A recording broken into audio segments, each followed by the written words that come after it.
विद्यार्थियों, आप सभी का आज के वर्ग में मैं स्वागत करता हूं। आज हम लोग विश्व बैंक और भारत के संदर्भ में विचार विमर्श करेंगे।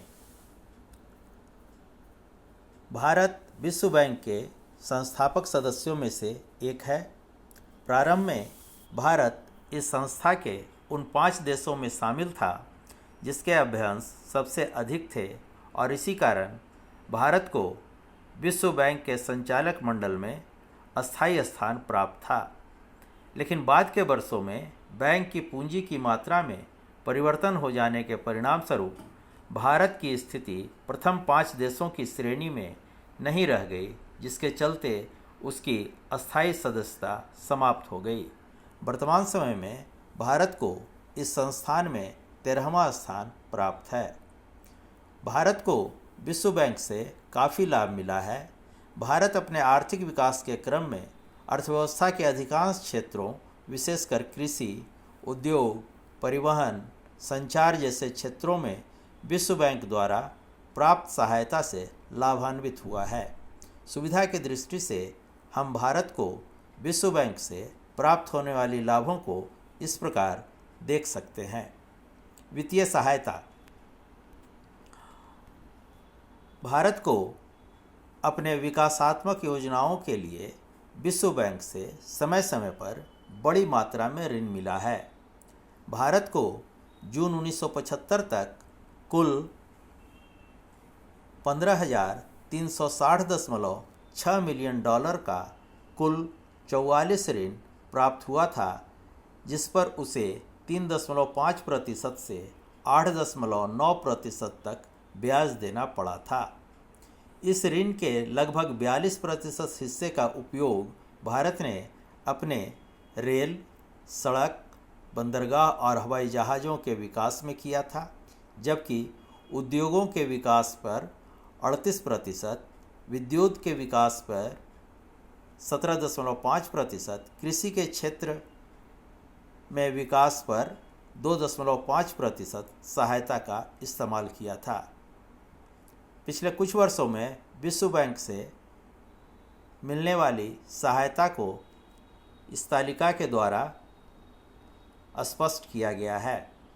भारत को जिन योजनाओं के लिए विश्व बैंक से ऋण मिले हैं, उनमें दामोदर घाटी निगम विद्युत परियोजना, टाटा लोहा एवं इस्पात और भारत लौह एवं इस्पात, रेल व्यवस्था का नवीनीकरण और विस्तार, चंबल घाटी और राजस्थान नहर क्षेत्र का विकास, हल्दिया बंदरगाह का निर्माण और चेन्नई एवं कलकत्ता बंदरगाहों का विकास, एयर इंडिया द्वारा हवाई जहाज़ों का क्रय, विद्युत शक्ति विस्तार परियोजनाएं, औद्योगिक साख और विनियोग निगम की कार्यशील पूंजी में वृद्धि, निजी क्षेत्र में कोयला उद्योग के विकास के लिए ऋण, ट्रॉम्बे थर्मल पावर स्टेशन की स्थापना के लिए ऋण और कृषि के विकास के लिए ऋण शामिल है। सहायता क्लब। विश्व बैंक ने 1958 में भारत को सहायता देने के उद्देश्य से भारत सहायता क्लब की स्थापना की थी, जिसने द्वितीय पंचवर्षीय योजना और तृतीय पंचवर्षीय योजना के क्रियान्वयन के समय उत्पन्न आर्थिक कठिनाइयों को दूर करने में काफ़ी सहायता की थी। इस क्लब में विश्व बैंक और अंतर्राष्ट्रीय विकास संघ के अलावे 10 अन्य देश यथा संयुक्त राज्य अमेरिका, इंग्लैंड, फ्रांस, पश्चिमी Germany, Japan, Canada, Austria, Belgium, Italy और नीदरलैंड शामिल हैं। सहायता क्लब अब भारत विकास मंच के नाम से जाना जाता है। सामान्य ऋणों की सुविधा। विश्व बैंक से भारत ने सामान्य ऋण प्रदान करने की प्रार्थना की थी, ताकि उसका उपयोग वह अपनी आवश्यकता अनुसार और इच्छा अनुसार कर सके। बैंक ने भारत की यह प्रार्थना स्वीकार कर ली है, जिससे भारत को काफ़ी लाभ मिला है और अब भारत अपनी आवश्यकता और इच्छा अनुसार ऋणों का उपयोग करने के लिए स्वतंत्र है। विदेशी विनिमय के संकट में सहायता।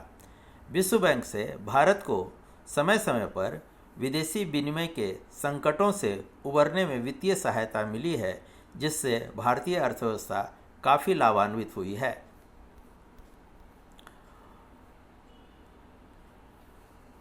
तकनीकी सहायता। भारत को विश्व बैंक से वित्तीय सहायता के साथ साथ तकनीकी सहायता भी मिला है।